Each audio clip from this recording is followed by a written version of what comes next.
자리에서 일어나시고 2020년 12월 13일 대림절 세 번째 주일 예배를 하나님께 드리도록 하겠습니다. 대림절 세 번째 주일입니다. 주님이 오심을 기다리면서 오늘 하나님께 나와 예배하고 또 비대면으로 집에서 예배드리는 우리 성도들에게 하나님의 하늘의 평화와 또 하늘의 은총이 함께 하시기를 기원합니다. 오늘 제목은 회복, 우리가 꿈꾸는 회복이라는 제목으로 시편 126편의 말씀으로 함께 은혜를 나누려고 합니다. 시편 126편은 굉장히 짧습니다. 그래서 우리가 함께 PPT를 보고 한번 말씀을 함께 합독해 보도록 하겠습니다. 주님께서 시온에서 잡혀간 포로를 시온으로 돌려보내실 때에 우리는 꿈을 꾸는 사람들 같았다. 그때 우리의 입은 웃음으로 가득 찼고 우리의 혀는 찬양의 함성으로 가득 찼다. 그때 다른 나라 백성들도 말하였다. 주님께서 우리 편이 되셔서 큰 일을 하셨다. 주님께서 우리 편이 되셔서 큰 일을 하셨을 때에 우리는 얼마나 기뻤던가. 주님, 네겝의 시내들에 다시 물이 흐르듯이 포로로 잡혀간 자들을 돌려보내 주십시오. 눈물을 흘리며 씨를 뿌리는 사람은 기쁨으로 거둔다. 울며 씨를 뿌리러 나가는 사람은 기쁨으로 단을 가지고 돌아온다. 네, 오늘 시편 126편은 우리가 너무나 잘 아는 성전에 올라가는 노래 중에 하나의 한 시입니다. 우리가 이제 표준 세번역으로 우리가 읽고 있습니다. 표준 세번역에는 성전에 올라가는 순례자의 노래라고 되어 있어요. 개역개정은 그냥 성전에 올라가는 노래인데 이 세번역에는 좀 더 친절하게 성전에 올라가는 순례자의 노래 이렇게 표제가 붙어 있습니다. 여러분, 순례자 하면 우리가 가장 먼저 떠오르는 게 저는 나그네가 떠오릅니다. 우리는 모두 본향을 향해 가는 이 땅의 나그네, 순례자입니다.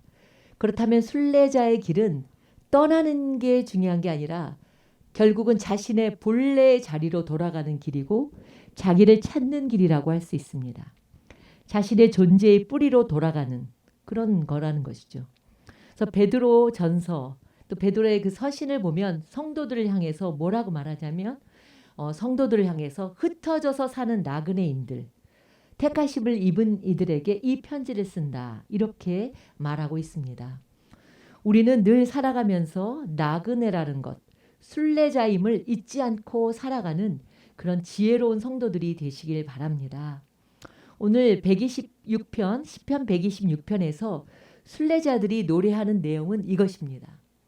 그들이 바벨론에서 포로로 살아가던 이스라엘 백성들이 이제 자신들은 하나님께 자신들의 조상들이 우상을 숭배하고 너무 많은 죄를 지어서 이제 망해서 이방 땅에 오게 되었고 이것에서 이제 노예로 살다가 우리는 이렇게 죽고 마는구나 이렇게 생각했을 것입니다. 그런데 오늘 126편에 보면 그러한 이스라엘 백성들에게 놀라운 일이 생긴 것이죠. 1절을 제가 다시 한번 읽어보겠습니다. 시온에서 잡혀간 포로를 시온으로 돌려보내실 때에 우리는 꿈을 꾸는 사람들 같았다. 그때 우리의 입은 웃음으로 가득 찼고 우리의 혀는 찬양의 함성으로 가득 찼다. 이렇게 고백하고 있습니다. 여러분, 이 말씀 한번 상상해 보십시오. 얼마나 벅차오르고 감격스럽습니까? 이들이 포로로 잡혀갔는데 다시 돌아오게 된 것이죠. 꿈꾸는 일이 생긴 것이죠. 그들의 입에는 웃음으로 가득 차고 그들의 혀는 찬양의 함성으로 가득 찼다. 이렇게 고백하고 있습니다. 이들이 정말 불가능한 일이지만 절실하게 바라던 그 일이 현실에서 이루어진 거죠. 이럴 때 우리는 꿈꾸는 것 같다고 하지 않습니까? 나 정말 꿈 같은 일이 생겼어. 이건 뭐예요? 정말 바라긴 했지만 이게 정말 현실에서 이루어질 것 같지 않은 일들이 이루어질 때 우리가 꿈만 같다. 뭐 꿈 같은 일이 생겼어. 이렇게 얘기하는 거죠. 이스라엘 백성들이 그 당시에 꿈꾸던 일이 무엇입니까? 다시 자신들의 고국으로, 고향으로 돌아가고 싶었던 그것이 이들의 가장 큰 꿈입니다. 이미 포로로 잡혀와서 이들의 부모들은 하나둘씩 이제 돌아가시고 가정을 이루고 포도원을 가꾸며 이방 땅에서 정착해서 살아가는 이들이지만 이들의 마음은 늘 예루살렘에 있었던 그 예루살렘을 그리워하고 예루살렘에 그들의 마음이 있었던 것이죠. 시편 137편을 보면 그 포로 생활의 서글픔과 고향을 향한 그 하나님을 향한 마음, 고향을 향한 그 마음이 그들의 마음에 그대로 녹아져 있습니다.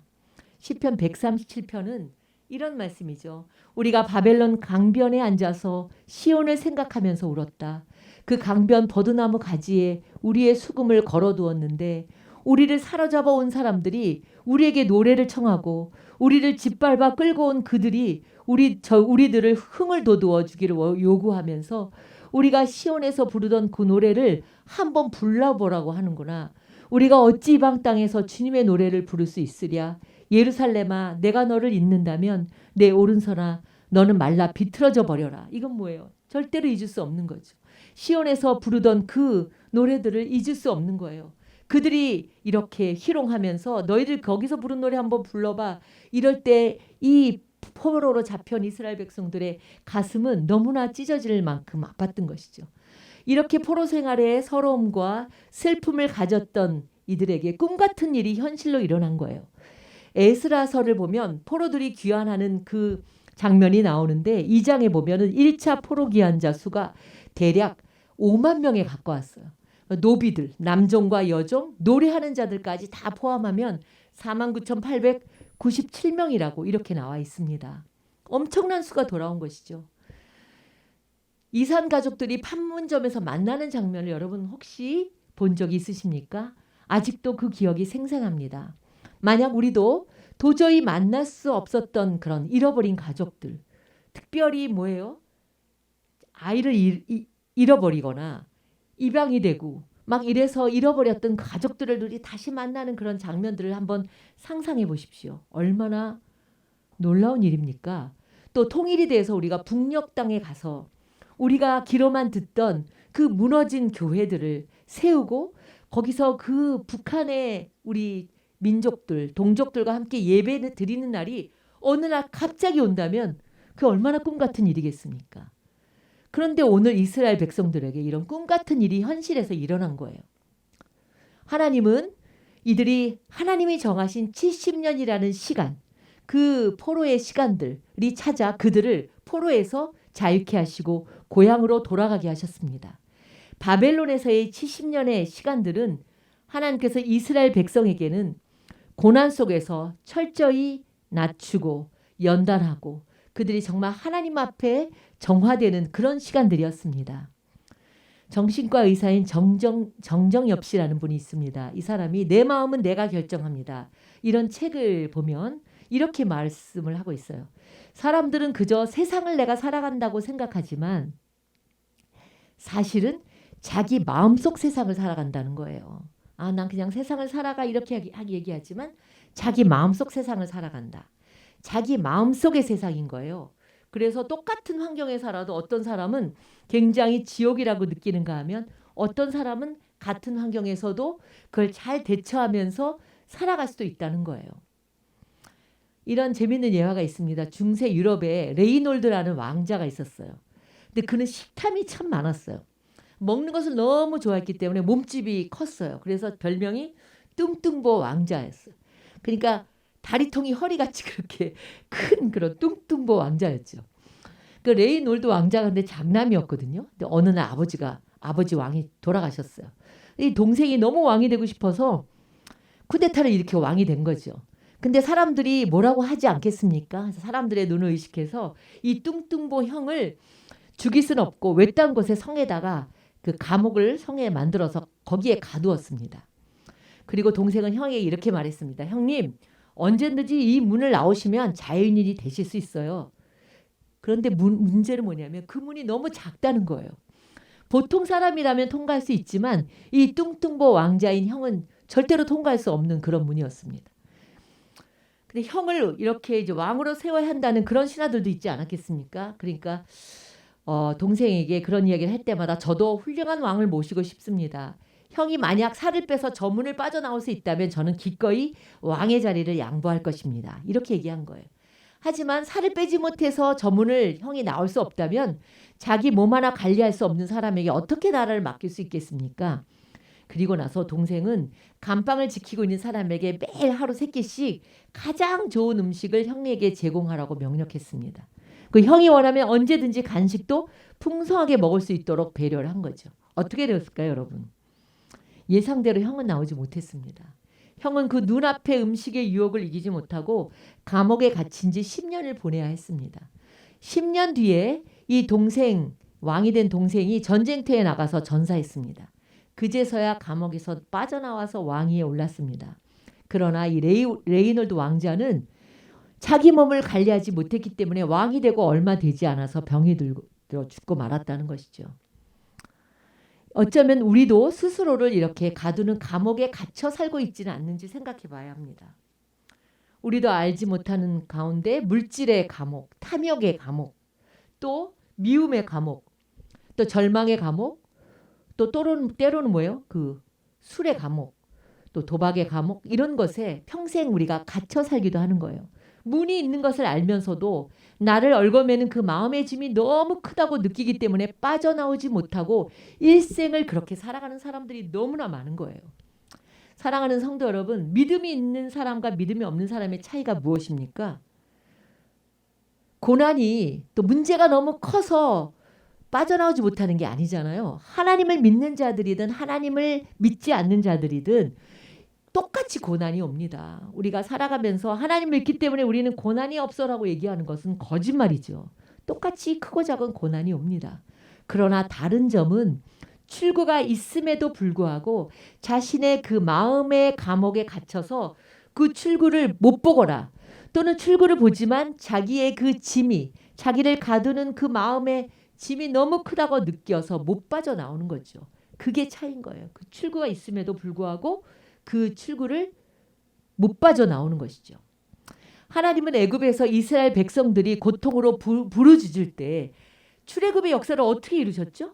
한밤중에 이루셨잖아요. 6월절 어린 양의 그 문설주에 바른 집마다, 그 피를 바른 집마다 재앙이 물러가게 하신 그 놀라운 기적을 일으키신 거죠. 마찬가지로 하나님은요, 이 예레미야를 통하여 이스라엘이 망하고 바벨론에 사로잡혀 가도 그때 사로잡혀가는 그때에도 너희들이 70년이 차면 돌아올 거라고 이렇게 미리 말씀해 주셨습니다.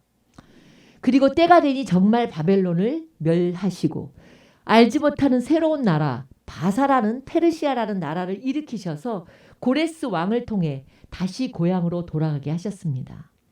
또 우리가 한번 생각해 보면 중간 시대, 구약이 끝나고 말라기가 끝나고 복음서가 시작하는 그 중간에 한 400여 년 되는 그 중간 시대, 기나긴 암흑기가 지나니까 때가 차서 하나님께서 메시아 예수 그리스도를 세상에 보내셨습니다. 또 성령 행전이 사도행전을 보면 예수님이 승천하시기 전에 제자들이 예수님께 주님, 우리 나라가 언제 회복됩니까? 이 나라가 언제 회복하시는 때가 언제입니까? 이렇게 묻습니다. 그럴 때 예수님은 때와 기한은 아버지께서 자기의 권한에 두셨다고 이렇게 대답하십니다. 때와 기한이 있다는 거예요. 모든 것에 때와 기한이 있다는 거예요. 여러분, 우리가 가장 원하는 것이 무엇입니까? 여러분 가장 원하는 것이 무엇입니까? 원하는 것도 없이 살아가면 그건 정말 불쌍한 인생이죠. 우리가 모두가 뭔가 회복을 원하는 거죠. 각자가 꿈꾸고 원하는 회복에 대한 밑그림이 있을 것입니다. 지금 이 나라 아니 온 세계의 회복이 무엇입니까? 코로나가 사라지는 것이죠. 코로나 이전의 상태로 돌아가고 싶은 것. 이것이 우리의 꿈이고 우리의 그 어떤 바람이 아니겠습니까? 우리 교회의 회복은 무엇입니까? 우리 교회 회복은 다 함께 성도들이 나와서 예배하고 또 이렇게 오후에 밥을 먹고 나누는 그게 참 우리의 참 그리는 그런 우리의 꿈이죠. 그럼 여러분의 가정의 회복은 무엇입니까? 각자의 가정마다 여러 가지가 있을 것입니다. 건강이 회복되기를 원하고 또 우리 가정이 믿음이 회복되기를 원하고 우리의 좀 소원해졌던 관계들이 회복되기를 원하고 또 우리의 마음이 회복되기를 원하고 또 심지어 나가서는 경제의 회복이 되기를 원하고 여러 가지가 있을 것입니다. 근데 이 회복 과연 그것이 가능할까요? 근데 오늘 이스라엘 백성들도 이렇게 생각해요. 그냥 이렇게 살다 가는 거야. 이제 우리는 포로 생활하다 이렇게 살다 가는 거야. 이렇게 생각할 수 있어요. 왜냐하면 이스라엘 백성들도 다 그렇게 생각을 한 거죠. 다시는 고향 땅을 밟을 수 없을 거라고 생각한 거죠. 이제 하나님은 과거에 우리 조상들의 하나님이었고 우리를 잊으신 거야. 우리를 버리신 거야. 이렇게 생각할 수도 있었을 것입니다. 그런데 1절에 보니까 그 하나님이 포로인 자신들을 시온으로 돌려보내신다. 이런 표현이 나오는 거예요. 여기서 돌려보내신다는 그 원어는 뭐냐면 돌려놓다는 뜻이에요. 슈브, 돌려놓다. 가장 본래적인 상태, 가장 처음 그 자리, 그 상태를 말하는 거예요. 사랑하는 여러분, 여러분에게도 이러한 그 회복이 있기를 정말 소망합니다. 우리 가정이 가장 본래 주님이 보실 때 가장 아름다운 가정의 모습, 우리의 건강이 하나님 보실 때 우리에게 주신 그 가장 본래의 건강한 모습, 우리의 부부가, 우리의 자녀들이, 우리의 마음이 하나님이 주신 가장 본래적인 상태로 그 돌아가는 것, 돌려놓으시는 것, 그것이 축복입니다. 여러분, 회복은 있습니다. 회복의 날은 반드시 올 것입니다. 지금의 어려움이 절대로 어려움으로 끝나는 게 아니라는 것을 우리는 성경을 통해 알 수 있습니다. 코로나가 계속 가는 것은 아닙니다. 물론 오늘도 1000명이 넘는 그런 많은 사람들이 코로나에 감염이 되고 확진되는 소식을 들으면서 참 때로는 참 우리의 마음이 참 아프고, 그리고 이제 병상도 많이 모자라고 또 많은 그 의료진들이 얼마나 고통스럽고 피곤할까 이런 생각을 하지만, 그러나 이 코로나가 계속되는 것은 아니라는 거죠. 물론 우리가 코로나 이후에는 좀 달라지긴 하겠지만 코로나의 삶에서도 우리가 회복되는 날은 반드시 올 줄 믿습니다. 그러나 우리가 여기서 알아야 할 것은 하나님의 회복의 때는요, 기다리는 사람들에게 온다는 거죠. 반드시 온다는 거예요. 현실적으로 그들에게 도무지 희망이라고는 보이지 않았지만 고향으로 돌아가기를 소망했던 것이죠. 우리가 이전처럼 예배하며 살아가기를 너무나 그리워하는, 그 기다리는 그런 일, 그런 사람들에게는 반드시 그 회복의 때가 온다는 거예요. 그들에게 꿈꾸던 그 큰 일이 일어난 거예요. 이들이 포로에서 다시 고향으로 돌아간 일을 큰 일이라고 이렇게 표현했습니다. 누구에 의해서 일어난 거예요? 이 큰 일이, 이 위대한 일이 누구에게 의해서 일어난 거예요? 고레스입니까? 에스라 1장 1절에서는 고레스의 이름이 나옵니다. 그러나 고레스의 마음을 감동시키셨다, 이렇게 말씀하고 있습니다. 하나님께서 고레스의 마음을 감동시키셨다는 거죠. 그 원의미를 보면 참 재밌습니다. 감동시켰다는 말이 원어로는 그 마음을 휘저었다는 거예요. 뒤흔들었다는 거예요. 하나님께서 이 이방에 알지 못하는 이 왕 고레스의 마음을 어떻게 했다고요? 휘저으셨다는 거죠. 70여 년 전에 하신 약속을 이스라엘 백성들은 다 잊었을지라도 하나님은 잊지 않으셨다는 거예요. 이사야 49장 14절에서 15절에 이런 말씀이 나옵니다. 그런데 시온이 말하기를 주님께서 나를 버리셨고 주님께서 나를 잊으셨다 하는구나. 그럴 때 하나님께서 이렇게 말씀하십니다. 어머니가 어찌 제 젖먹이를 잊겠으며 제 태에서 낳은 아들을 어찌 긍휼히 여기지 않겠느냐. 비록 어머니가 자식을 잊는다 하여도 나는 절대로 너를 잊지 않겠다. 너무나 희망의 말씀입니다. 그리고 때가 되니까 고레스를 통해서 고레스의 마음을 휘저어서 약속하신 그 일을 이루신 것입니다. 이전에 수금을 걸어놓고 울던 그들의 입에 웃음이 가득하고 함성의 찬송이 가득하게 하신 거죠. 이방 사람들이 너희들의 하나님이 어디 있냐고 수군대던 그 이방 민족들이 그 돌아가는 이스라엘 백성들을 보면서 그들의 입으로 너희들 주님께서 과연 저 이스라엘 백성들에게 큰일을 하셨구나 라고 고백을 하게 하신 거죠. 우리의 입이 아니라 이방 사람들의 입을 통해서 하나님, 저들의 하나님이 과연 큰일을 행하셨구나 이렇게 고백을 하게 하신다는 거죠. 이런 반전의 일이 일어난다는 거예요. 하나님의 자녀에게는 이런 일어날 수 없는 일들, 그런 반전의 일이 일어난다는 거예요. 4절을 보면 그들은 네겝의 시내처럼 바싹 말라버린 그들의 마음에 다시 하나님의 생명의 물줄기가 흐르게 해달라고 간구하는 것을 우리가 볼 수 있습니다. 하나님께서는 능히 그렇게 하실 수 있습니다. 지금은 앞이 막막하고 또 뭔가 이제 이렇게 어둠이 짙게 내리워 있을지라도 하나님께서 때가 되면 하나님이 역사하시면 이 네게부가 사막이지 않겠습니까?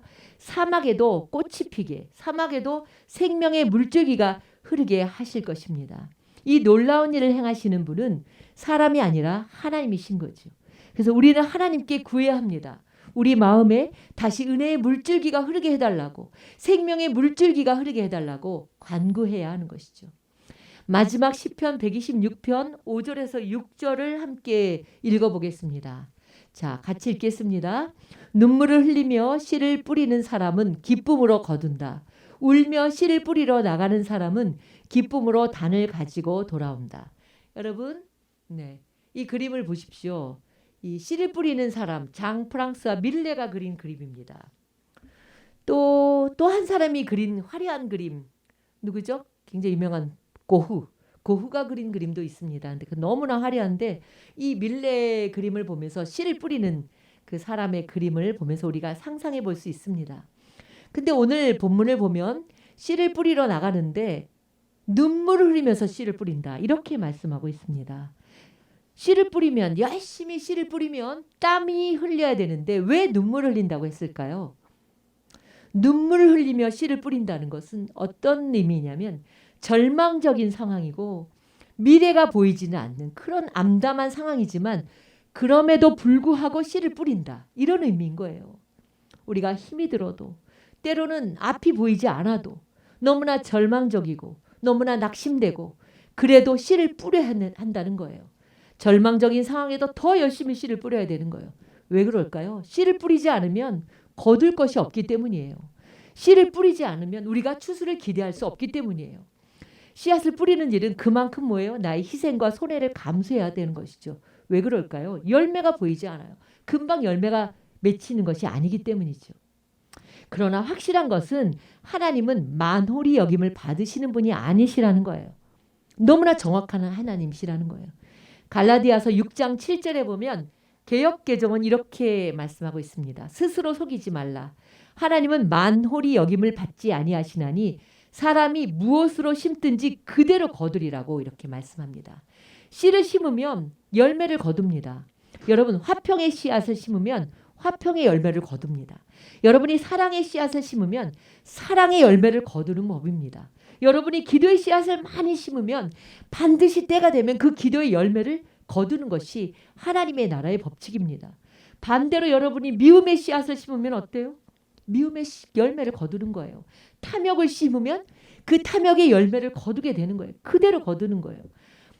아무리 코로나 시대라 해도 모두가 자기의 소견에 옳은 대로 살아가는 그런 시대라 해도 한 가지 변함이 없는 것은 바로 오늘 갈라디아서 6장 7절의 말씀입니다.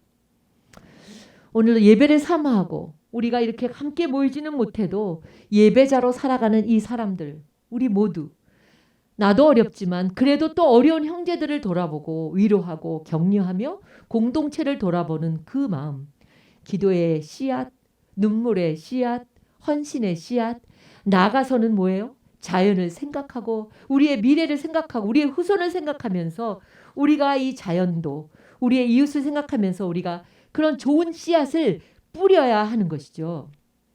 세번역에서 갈라디아 6장 7절을 다시 한번 제가 읽어보겠습니다. 자기를 속이지 마십시오. 하나님은 조롱을 받으실 분이 아니십니다. 사람은 무엇을 심든지 심은 대로 거둘 것입니다. 어떻게 생각해보면 코로나의 위기도 우리 인간이 우리가 좋은 씨앗을 뿌리지 않았기 때문에 우리가 이것을 거두는 거라고 할 수 있습니다. 여러분, 웃으면서 살아가길 원하십니까? 어떤 웃음을 웃기를 원하십니까? 어떤 웃음을 웃기를 원하십니까? 근데 오늘은 성경이 가르쳐주는 웃음의 비결이 있더라고요. 울면서 씨를 뿌리는 자에게는 웃으면서 단을 거두게 하실 거라는 그 약속의 말씀입니다. 우리 보릿고개라는 이야기 있지 않습니까? 보릿고개라는 이야기가 있죠. 우리 젊은 분들이나 어린 아이들은 보릿고개를 모르고 굉장히 배고픈 시절이죠. 그런데 그때에 먹을 것이 없다고 씨앗마저 먹어버리면 어떻게 될까요? 이듬해에는 더 비참하게 지는 거죠. 당장은 배가 부를지 모르지만 봄에 씨를 뿌릴 씨앗이 없는 거예요. 그러면 그 다음엔 뭐예요? 모두가 다 굶어 죽게 되는 거죠. 씨앗을 뿌린다는 것은 미래를 준비하는 거예요. 내가 오늘 자연을 훼손하고 그리고 이웃에게 악하게 행하고 내가 탐욕대로 살아가면 그건 뭐예요? 결국은 그것은 미래에 그거를 다 거두는 것이죠. 당장 먹으면 배고픔이 어떻게 해결되겠죠. 당장 내가 이것을 탐욕으로 어떻게 하면 그 당장은 그냥 무마될 것 같지만 그러나 미래가 없는 거예요. 요즘 현대인의 삶이 다 그렇습니다. 당장 즐기고 당장 놀고 당장 쓰고 당장 먹고 그러나 내일을 위해서 기도의 씨앗, 선한 일의 씨앗, 사랑의 씨앗 또 때로는 여러 가지의 그 믿음의 씨앗을 열심히 심어야 하는데 그렇지 않은 게 지금 현대 우리의 정말 그 고통이고 우리의 미래가 암담한 것이 그런 것이라는 거죠. 심지 않으면 거둘 것이 없는 거예요. 결실을 하나님께서 맺게 하시는 것이죠. 결실의 때에 웃는 기쁨은요. 세상의 어떤 웃음과 또 비교할 수 없는 기쁨인 거죠. 사실 우리의 선조들이 배고픔과 더위와 추위 속에서도 박해 속에서도 그들이 기도의 씨앗을 뿌렸고 그들이 선한 일의 씨앗을 뿌렸고 헌신의 씨앗을 뿌렸기에 우리가 지금 그들의 열매를 거두고 있는 것입니다. 그러나 우리는 지금 미래를 위해서 후손들을 위해서 어떤 씨앗을 뿌리고 있습니까? 환경도 그렇습니다. 자연에 대해서도 그렇습니다. 우리가 좋은 씨앗을 뿌려야 우리의 후손들이 좋은 열매를 거두게 되는 것입니다. 코로나의 시기 속에서 살아가는 사랑하는 성도 여러분, 눈물을 흘리면서도 어려워도 고통이 있어도 우리가 열심히 믿음의 씨앗을 선한 일의 씨앗을 우리가 뿌려야 합니다. 하나님은 반드시 기쁨으로 열매를 거두는 날을 주실 것이라 약속하셨기 때문입니다. 하나님은 정확하십니다. 뿌린 대로 반드시 거두게 하시는 분이십니다. 우리가 불신앙의 씨앗이 아니라 믿음의 씨앗, 또 미움의 씨앗이 아니라 사랑의 씨앗, 원망과 불평의 씨앗이 아니라 감사의 씨앗, 상처의 씨앗이 아니라 용서의 씨앗, 탐욕의 씨앗이 아니라 뭐예요? 다른 사람들을 베풀고 나누고 그리고 그 욕심을 버리고 사랑하는 그런 씨앗들을 열심히 뿌리십시오. 반드시 때가 되면 주님께서 기쁨으로 열매를 거두게 하실 줄을 믿습니다. 올해가 얼마 남지 않았습니다. 얼마 남지 않은 시간들을 여러분들이 기도하면서 그동안 내가 하지 못했던 그런 좋은 씨앗들, 또 사랑의 씨앗, 또 믿음의 씨앗, 또 용서의 씨앗, 또 화해의 씨앗들을 열심히 뿌리고 또 때가 되면 하나님께서 열매를 거두시게 하심을 바라보고 그리고 이 한 해를 잘 정리하는 우리 성도들이 되시기를 바랍니다. 네, 기도하겠습니다. 사랑의 하나님, 나그네와 같은 인생, 코로나의 위기 속에 살아가는 그런 연약한 인생들입니다. 그러나 하나님은 지금도 살아계셔서 우리의 모든 삶을 인도하시고 섭리하시고 보호하심을 믿습니다. 힘들고 어려운 시기이지만 오늘 시편 저자와 같이 하나님 앞에 믿음의 씨앗을 열심히 뿌리게 하여 주시옵소서. 오늘도 주님 앞에 거룩한 예배자로 주님을 바라보며 세상을 바라보며 우리의 이웃을 바라보며 우리의 자연과 우리의 주변의 모든 우리의 잘못으로 인하여 모든 질서가 파괴된 우리의 주변을 바라보며 하나님 앞에 우리가 진실하고 정직한 예배자로 살아가게 하여 주시옵소서. 예수님의 이름으로 기도드립니다. 아멘.